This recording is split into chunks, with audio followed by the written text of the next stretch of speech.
My husband Ethan and I recently bought our first home, a cozy place we've worked tirelessly to afford.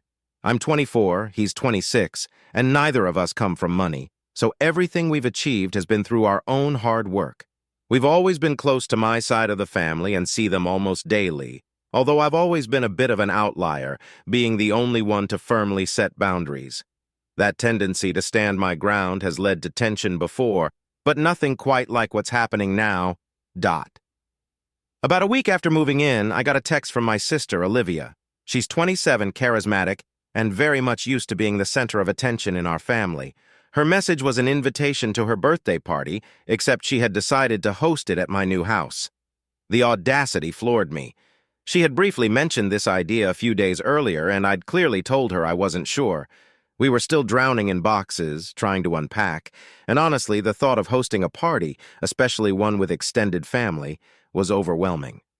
Apparently, my hesitance didn't deter her because she went ahead and sent out invitations anyway, including family members who lived hours away. Some of them would even need overnight accommodations, and our place just isn't ready for that yet.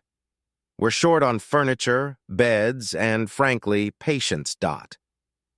When I found out, I tried to reason with her.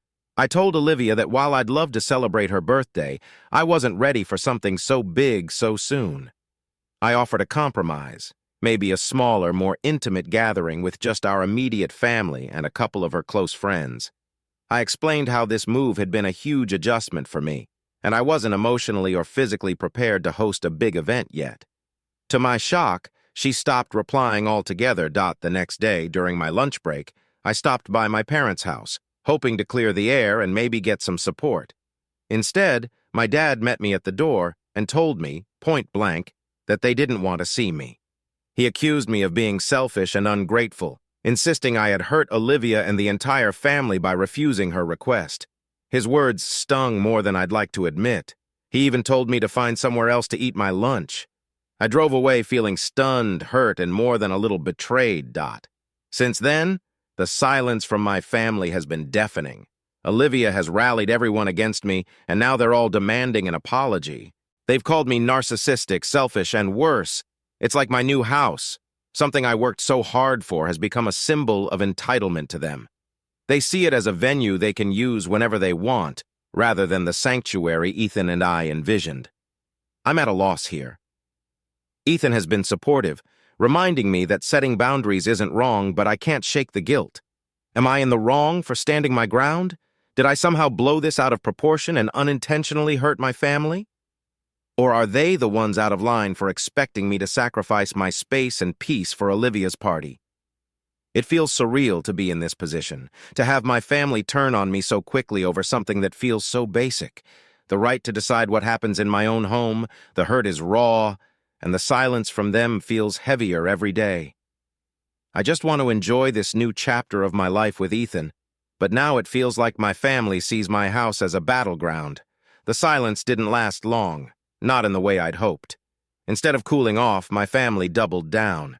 Olivia started posting cryptic messages on social media about how family should always support each other, and some people let their egos get in the way of love. It didn't take a genius to figure out who those posts were about. To make things worse, my cousins, who had been invited to her party, started messaging me, asking if the event was still happening. I didn't even know how to respond. Olivia hadn't told anyone the truth, just her version of it.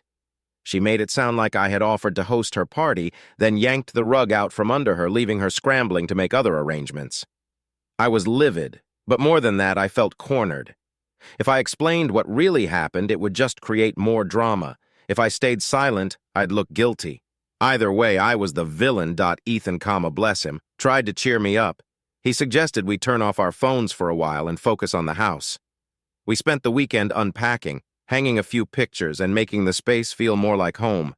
It helped, but only for a little while. Every time my phone buzzed, my stomach tightened. A text from my mom? Nope. Just a random notification, another message from a cousin? Ignored. It was exhausting. By Monday, I decided I couldn't let this situation fester any longer. I reached out to Olivia, hoping we could talk things through. She didn't pick up, so I left her a voicemail. I kept it short. I said I understood she was upset, but that hosting a big party so soon after moving in wasn't something Ethan and I were ready for. I reminded her that I'd offered a compromise and that I still wanted to celebrate her birthday. I also asked her to tell our extended family the truth so they wouldn't waste time making unnecessary travel plans. She never called back.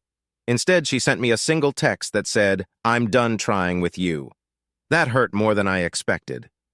Olivia and I had always had a rocky relationship, but we were sisters. Even when we clashed, I always thought we had each other's backs. This felt like a line had been crossed. Then came the phone call from my mom. She didn't ask how I was or how the move was going. Instead, she launched straight into a tirade about how I'd humiliated Olivia and made the family feel unwelcome in my life. She said Olivia was devastated, crying nonstop, and that I needed to apologize immediately. Apologize for what? I asked, trying to keep my voice calm. For shutting her out. Mom snapped. For making her feel like she doesn't matter to you. You know how much her birthday means to her, and you're treating her like an afterthought. I took a deep breath. Mom, I didn't shut her out. I told her I wasn't ready to host a big party and offered a smaller celebration instead. She didn't even respond to that. She just went ahead and made plans for my house without my permission. Well, maybe you should have been more accommodating, she shot back. This is what family does. We make sacrifices for each other. No, I said firmly.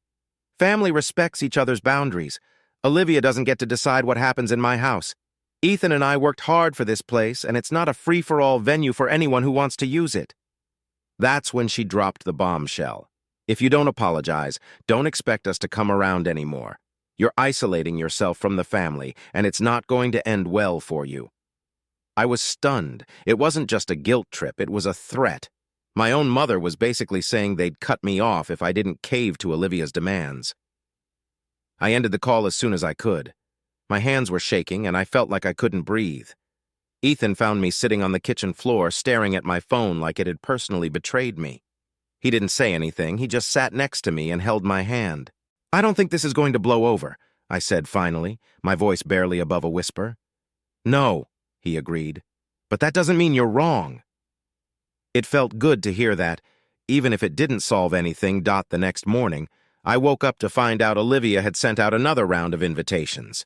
This time, she included a note saying the party was canceled due to unforeseen circumstances and blamed me for tea.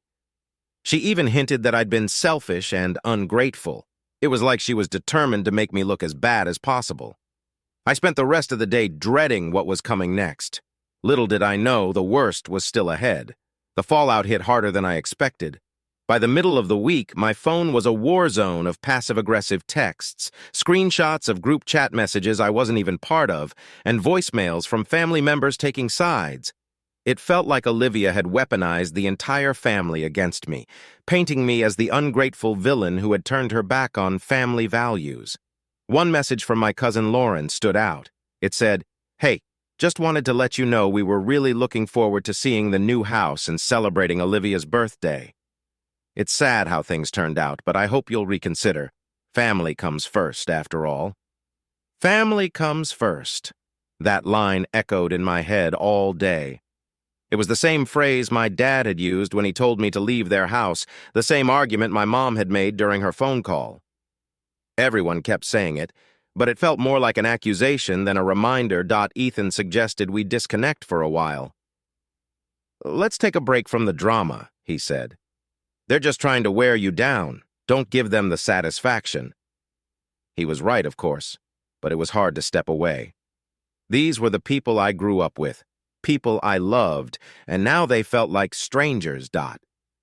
The turning point came later that evening when I got a call from Aunt Carol.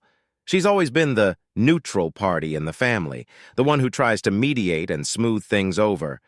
So when her name popped up on my screen, I hesitated but answered, hoping for some kind of resolution.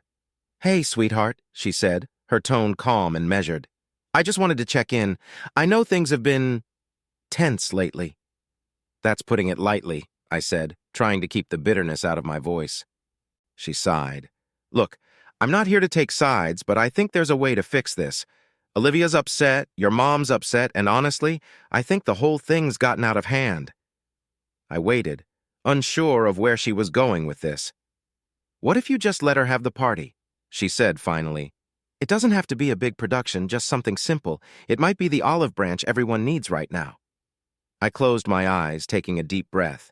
"Carol, I've already explained this to Olivia. It's not about being difficult. Ethan and I aren't ready to host anything right now. We're still settling in, and this isn't the time." "I get that," she said. "But sometimes you have to ask yourself if being right is worth the cost. Family is family, and it's not about who's right or wrong. It's about keeping the peace." There it was again, that phrase, family is family. It felt like a guilt-laden mantra everyone was using to justify their behavior. "I hear you," I said, keeping my tone polite, "but keeping the peace shouldn't come at the expense of my boundaries. Olivia decided to plan this party without my consent, and now I'm the one being painted as the bad guy. That's not fair." She was quiet for a moment. "I understand, but just think about it, okay?" I ended the call feeling more drained than before. It was like no one cared about what I was going through, only about smoothing things over for the sake of appearances. The final straw came the next day, when my mom sent me a group text with Olivia and my dad included. It read, "We've all talked about it, and we think it's best if you take some time to reflect on how your actions have hurt the family. Until then, we need some space. We love you, but this behavior isn't acceptable." I stared at the message, my hands shaking with a mix of anger and heartbreak. It was like they were cutting me off entirely, all because I wouldn't cave to Olivia's demands. Ethan was furious when I showed him, "This is manipulation, plain and simple." He said, "They're trying to guilt you into submission, but you don't owe them anything. You've done nothing wrong." Hearing him say that helped, but it didn't make the pain go away. These were my parents, my sister, and my family, and they were acting like I didn't matter unless I played by their rules. That night, Ethan and I sat on the couch, talking about what to do next. "Maybe this is a blessing in disguise," he said. "If they're willing to throw you under the bus over something like this, maybe some distance isn't a bad thing." I nodded, even though it didn't feel like a blessing. It felt like a loss, a deep, aching void where my family used to be. But he was right. I couldn't keep bending over backward to appease people who didn't respect me.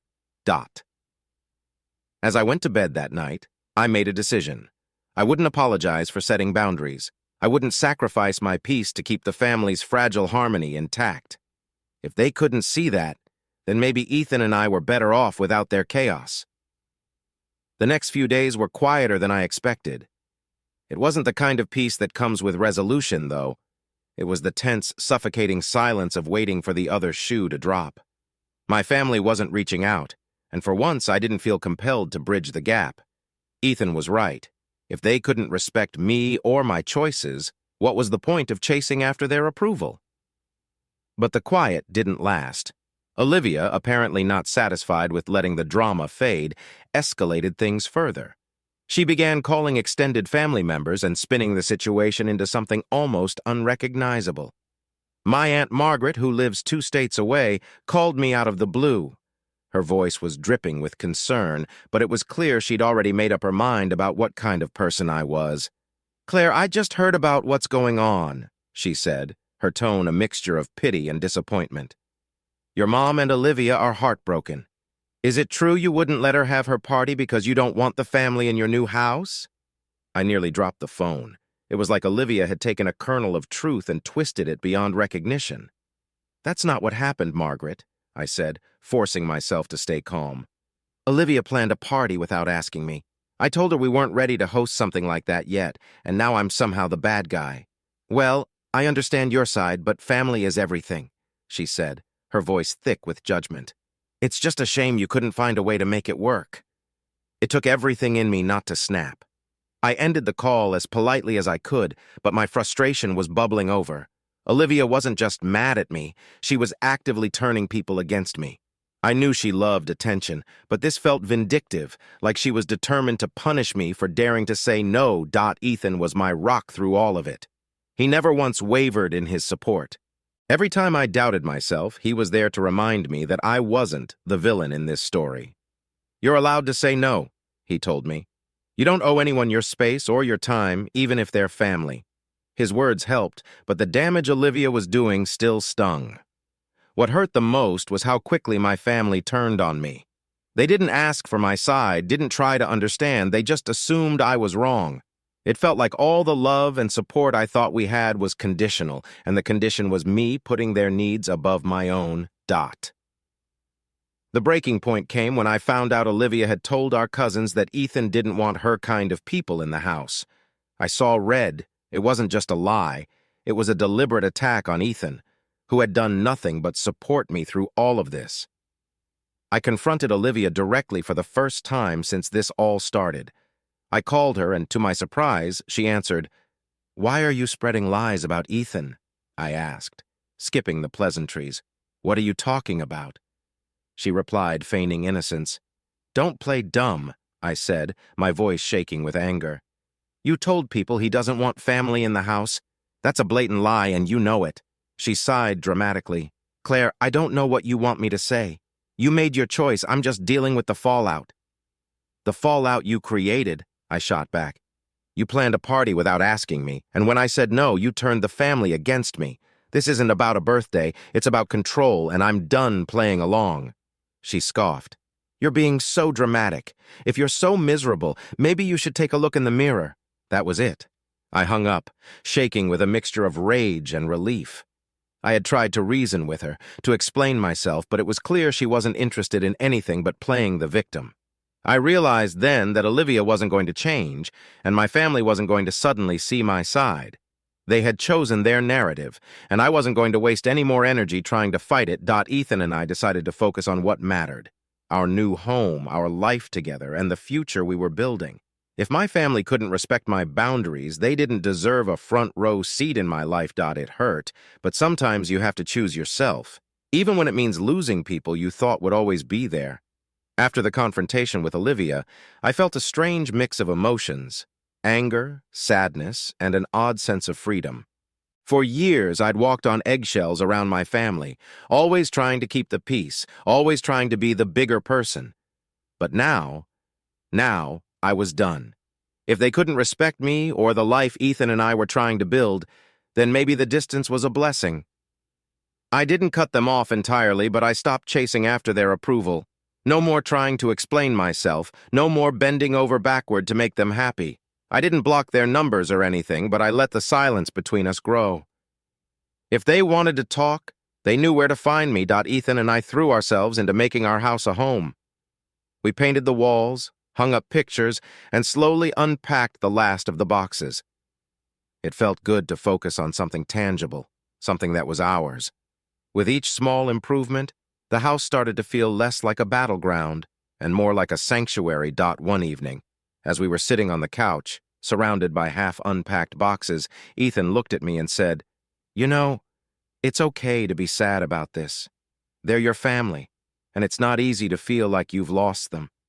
I nodded, tears welling up in my eyes. "I just don't understand how it got so bad. I never thought they'd treat me like this just for saying no." He pulled me into a hug. "It's not about you, Claire. It's about control. You stood up for yourself, and that threatened the way they're used to doing things, but that doesn't mean you're wrong." I let his words sink in. He was right, of course, but it still hurt. Losing the people who were supposed to love you unconditionally is a pain I wouldn't wish on anyone. A few weeks later, I got a call from my Aunt Carol. She said she was coming into town and wanted to stop by. I hesitated at first, wondering if she was just coming to try and fix things, but in the end, I agreed. When she arrived, she didn't bring up the drama right away. Instead, we sat in the kitchen, drinking coffee and catching up. It was nice, almost like old times. But eventually, the conversation shifted. "I've been thinking a lot about what you said," she started, "about boundaries and respect, and you're right, Claire. You have every right to set those limits. It's your home, your life, and no one else gets to dictate how you live it." I blinked, surprised. "Thanks, Carol, that means a lot," she nodded. "I think the others will come around eventually. They're just stuck in their ways, but don't let that stop you from living your life. You've worked hard for this, and you deserve to enjoy it." Her words felt like a weight lifting off my shoulders. It wasn't a full reconciliation, but it was a start, a small glimmer of hope that maybe, just maybe, things could get better. In the meantime, I focused on the people who were there for me, Ethan, my friends, and even a few cousins who reached out privately to say they understood my side. I leaned into those relationships, finding joy in the connections that didn't come with strings attached. As the months passed, the tension with my family began to fade. It wasn't resolved, not really, but it wasn't as sharp as it had been. They still weren't speaking to me much, and Olivia continued to post her passive-aggressive jabs online, but I stopped checking, stopped caring.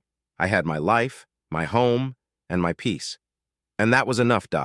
Looking back, I don't regret standing my ground. It wasn't easy, and it came at a cost, but it taught me something important. Boundaries aren't just about keeping others out. They're about protecting what matters most. And for me, what mattered was Ethan, our home, and the life we were building together. If my family couldn't see that, then that was their loss, not mine. In the end, I chose myself, and for the first time in a long time, that felt like the right choice. Story 2. Greetings from our girl connections. We discuss issues that individuals encounter in their daily lives on this channel. First, let's watch a video. We started dating while we were in college, and despite occasional hiccups, our relationship was fantastic. In addition to being a smart, attractive motivator, he was also an introvert. Despite my lack of social skills, I was content with my tiny group of pals. My spouse was quiet and introverted, and I thought he had an inferiority complex because he would constantly compare himself to other people. I believed that all he needed when we first started dating was someone to tell him that he was wonderful and nothing. However, once we were married, I began to understand him for who he truly was. My spouse began to criticize everything I did and never squandered an opportunity to make me look foolish. Since I was a youngster, I have been mostly healthy, and that is simply who I am. After deciding to date me, he eventually got married to me. However, my weight abruptly became a significant issue in his life. My spouse always made sure to comment that I didn't look appropriate for the occasion whenever we went to parties or other get-togethers. After that, he would declare that he was ashamed to have me by his side and compare me to other women. I initially believed that he was only trying to groom me and would say so because he wanted to see me in better physical condition. But gradually, I came to understand that he did that because of his inferiority problem. Since baking was my interest and I enjoyed my job, I ran a home-based bakery while my husband worked at the bank. Because he was too ashamed to tell his two friends that I was a baker and ran a home-based bakery, my husband had often told me that I could leave my professional work because I had a degree. I stood my ground and informed him that I would never change careers and that if it was so inexpensive, he could cover all of the costs without my help. I knew my spouse still detested my bakery even after he stopped criticizing it. My spouse once advised me that I needed to hire a dietitian and join a gym. He also claimed that I looked like a bull since I was gaining weight from eating sweet things while I was baking. He was being the meanest man ever, and I threatened to leave him if he didn't stop saying terrible things. He immediately apologized and said he didn't mean that I was kidding when I told him I was going to dump him. It was his new strategy. After saying whatever he intended to say, he would claim that I couldn't handle the joke and that he was only kidding. I had picked out the fish-cut gown for my closest friend's anniversary party, to which we were invited. My spouse advised me to wear anything loose since I would appear chubby in it. I wasn't dressed for the party, and I didn't pay attention to him. Many individuals were invited to the enormous gathering. After repeatedly eyeing other ladies, my husband informed me that we were going. He said that he was ashamed to be with me since every other man had a lovely, well-built lady at his side. I was astonished and asked him why he wanted us to go. After my husband began yelling at me, I left the party and went to my mother's house. Within a week, my spouse filed for divorce. My spouse phoned me recently, 4 years after we had divorced, and said he wanted to reconnect. I told him that he was dreaming because I was not going to give him another opportunity because I had already messed up when I married him. After he cut me out of his life, he informed me that he had never been happy and that he regretted his choice. I'm already seeing someone respectable who understands that appearances don't matter. Therefore, I'm not going back to him since he's a cheap and shallow man. In addition, my business has grown, and I currently own 3 bakeries. Bullshit has no place in my life since it is so full and contented. However, my ex is experiencing a headache and continues contacting me before sending me hundreds of texts. According to my ex-husband, he just wanted to see me once before I could make up my mind about whether or not I wanted to return. I assured him that meeting him would not cause me to change my decision and that I was not confused by the tall dot, additionally, comma. I informed him that he was a wonderful person and that I was already seeing someone else, so he had absolutely no chance. He informed me that although he was pleased in his new marriage, he wanted to get a divorce from his wife. I hung up after telling him he was free to do as he pleased. I was getting texts from my ex-husband accusing his wife of being a bitch and treating him like garbage. Additionally, comma, he informed me that he had given her his house and was at a loss for what to do because he was unable to even file for divorce. Honestly, I like such texts. That he was going through all that with his wife pleased me. He gave me pictures of his wife, who looked amazing, well-groomed, and well-maintained. And now she must be telling him that he was a disgrace. Additionally, comma, he emailed me a link to her Facebook page and informed me that she was so self-centered that he was not even in pictures with her. My ex-husband was certain that I wasn't content without him, so he texted me to ask if I could update him on our relationship. Since nothing was going as planned, I invited him to see me over the weekend to check how things were going in my life. On Sunday, my spouse wasn't home when my ex-husband arrived. He promised me he would join as soon as possible, but he was occupied with some job and knew my ex was approaching. When he saw my flat, my ex-husband was in awe and told me it was fantastic. I laughed when he told me that I looked fantastic because he was being a complete moron. When my husband got home, I introduced them both and let him know that my ex didn't think I was happy. Everyone engaged in small talk while I served tea. After that, I informed my ex-husband that he may go as he had witnessed how well my life was going and that I hoped he had a better life. My ex-husband was dreaming about things that would never materialize, so I told him he didn't need to get in touch with me again. My ex continued to text me and said that I had become ostentatious and shallow because I was unhappy and our relationship was fake. I disabled his number and instructed him to stop talking. Because I didn't want to shatter my ex's heart, I pretended to be happy and wrote my lover on his Facebook page that I still loved him. He attempted to emotionally blackmail him by claiming that he was preventing us from being happy and that, given our shared past, I would have gone with my ex if he hadn't been present. When my spouse showed me the texts, we both laughed heartily. My ex-husband should not have given me his wife's Facebook page, so I had a better notion than to report him when he asked if I wanted to. I wanted to see his wife as soon as possible, so I texted her. Naturally, she disagreed, so I had to introduce myself. My ex-husband would never admit that he was desperate to get back with me, so I provided her the screenshots where he had bragged about her and informed her that I had a plan to catch him red-handed. I instructed my ex-husband to meet me at the same cafe where I had invited her. An hour later, my ex-husband came into the cafe while we were still seated, and he literally fled when he spotted us together. I returned after his wife immediately departed. I'd want to hear what he went through, and I'll be here if there are any updates. As I waited for my ex to text me, I unblocked his phone since I knew he would call or text me to let me know how much harm I had caused. No longer belonged to him. It was also called his residence. I was aware that his wife would disengage him. Naturally, I got a call from my ex-husband telling me that I was the worst person in the world because I had ruined his life. By calling the other spouse and shouting stuff, I informed him that I wasn't the one who initiated this, which was untrue. I had played it better, I remarked. I could show that what I said was accurate. My spouse informed me that his spouse had filed for divorce and was, therefore, preparing to evict him from her home. He stated he had nowhere to go and would end up homeless, and he blamed me for that. I informed him that he made a good living and that he could rent a property if he needed money. At one of my bakeries, there was an opening. In addition to forcing my husband to block him, I have barred him from all websites. He knows I'm going to call the police, so I'm certain he won't come to our house. Karma, NTA, and OP all performed admirably, and OP's spouse received the punishment he was due. Why OP took so long to realize that her ex was not worth it is beyond me. She stayed and didn't even consider leaving him even though she was constantly being bullied. He has significant problems, and Ope ought to have walked away from him as soon as she saw he was a fool in order to assist. His spouse is a confused, desperate jerk who has no idea what he wants. He valued appearances and attractiveness, and he desired a spouse who loved and valued him when he married a well-groomed woman.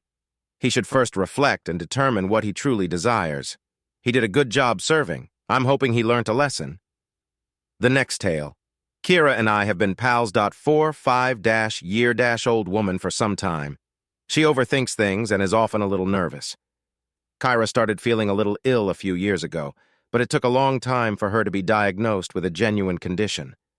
I won't tell you, but it was a problem that could definitely be treated with medicine and, if necessary, surgery that would have removed your tonsils. When Kira revealed her diagnosis, were you worried? I did a lot of reading about it, to comprehend and provide assistance. She had surgery about a year ago for a congenital defect, and I have no doubt that she felt ill. I've had several surgeries throughout the years, so I'm accustomed to having them. I am aware of the toll it can have on you, and that recovery may not happen right away. Following her operation, Kira complained about the hospital's care and insisted that she felt ill. The way she was being treated appeared normal from the outside. Number of appointments and contact levels. There are some pals that Kira and I share. When one of those friends told me that Kira was doing well after having brain surgery and almost dying, we were out together. Since Kyra had not undergone brain surgery and her disease did not have a mortality rate, I was perplexed. According to her spouse, the procedure proceeded well and without any issues. I felt like I was being cruel when I mentioned this to our common acquaintance. I wasn't attempting to be, but I couldn't understand Kira's claim that she had had a brain tumor removed. When I checked up the issue again, the medical pages said that brain surgery is not required and that it is not a brain tumor. I came to the conclusion that our common buddy must have been perplexed and continued living. Kira has brought up the procedure each time I've seen her in the last year. She is now at the point where she will bring up the horror of her near-death experience in conversation. I quote, V made an effort to ignore this since I believe it has now progressed to the attention-seeking stage. She also said she didn't need to talk to anybody about the trauma when I recommended it. Meanwhile, those who trust Kira's tale have begun showing interest in her and giving her presents. When I inquired about Kyra's condition with her husband, he reaffirmed that she was doing well and that the operation was minimal. He was appalled when I told him what she had been saying. It was definitely not true, he said. After her spouse confronted her and left to stay with family, Kira messaged me a few days later. She claims that by telling him what she said, I have destroyed her life. Am I the jerk? Because she lied? NTA's spouse left her. When someone has major surgery, it's rather common to check in with their close family to see if they need anything. If it hadn't been you, someone else would have been curious as to why he was so upbeat following his wife's brain surgery, and you brought it up to her husband because you were receiving contradictory accounts and were sincerely worried about your buddy. You, quote, were not involved in what transpired between her and her spouse, which caused him to leave since she had lied to other people. If she didn't want her husband to find out, your pals need to have been more circumspect about who she lied to. The next tale. My parents were never content. I believe they simply married because they believed it was the norm. Furthermore, they never considered the possibility that they were incompatible. My dad appeared gloomy all the time when I was growing up. He was a decent father, yet he appeared depressed all the time. My mother refused his repeated requests for a divorce. She was aware of his infidelity, but it didn't really bother her, because she didn't want to reduce her lifestyle in any way and was afraid of what people would think. She didn't want to get a divorce. He eventually left my younger sister for another lady when she was 18. She felt ashamed and heartbroken. She was gorgeous, 15 years younger, and my dad is wealthy, so it was quite corny. To be honest, I despise her just for being the other lady. Additionally, it was made much worse by my mom's extreme insecurity. However, my dad is really content. I quote making an effort to forgive him. They've been married for 6 years, and I'm confident she's here to stay. Many people told me that I shouldn't invite her to my wedding. I'm also a terrible daughter. I'm attempting to be sympathetic. She is therefore invited, but is not permitted to appear in photos. My mother has been sobbing and blaming me, and she really does not want her there. My mom has a lot of body issues and a terrible sense of self-worth. In order to avoid any attention-seeking and, I suppose, to make my mom feel less miserable, I persuaded my dad that his wife may attend if she dressed simply in navy blue. According to my father, I was being unjust. What about his emotions? If his wife could wear black, she would come dot. She would concur. Apparently, she despises the Navy. It feels like I'm getting married. And by even allowing her to come, I'm being polite. She also gets to wear anything she wants to a lot of upscale gatherings. For one night, it won't kill her to not be the most attractive lady in the room. I'm still being insensitive, according to my dad. Why? 2. However, my dad is really content. I'm making an effort to forgive him. Why should we forgive him? He made an attempt to go, several times. Your mom turned him down. He had a bad mood. He waited for his final child. The way it's worded leads me to believe, was an adult, a teenager. Then he went away. There is nothing wrong with your father. Your mother didn't want rumors to spread, so she kept him in an unpleasant relationship. She also had no desire to abandon her way of life. For self-serving reasons, she thus kept your father sad and despondent. So why do you feel the need to pardon him? Your mother has her own problems. She requires counseling. Your other problems shouldn't be borne by your father and his wife. Your mother's burden shouldn't be placed on your father any longer. Thank you. Opie with her mother, hugely popular in the 1980s. There is nothing she needs to forgive him for. She has also acknowledged that she despises his father, for the only reason that she was the other lady. Opie, you need to grow up. You and your mother, who continues to believe she is the world's center. Why? To be honest, I'm being polite by allowing her to soothe you. Really. Not when you're so adamant that she spends every moment there. This is conscious of how unwanted she is. Don't invite her, just to save everyone the pointless fuss. Granted, you have to acknowledge that it's likely your dad won't be attending either. But perhaps that will help you finally see that you can't hold the person who happened to turn up entirely responsible for your parents' problematic relationship. At the moment when your dad stopped making even the barest effort and finally understood that he didn't really need your mom's approval to depart.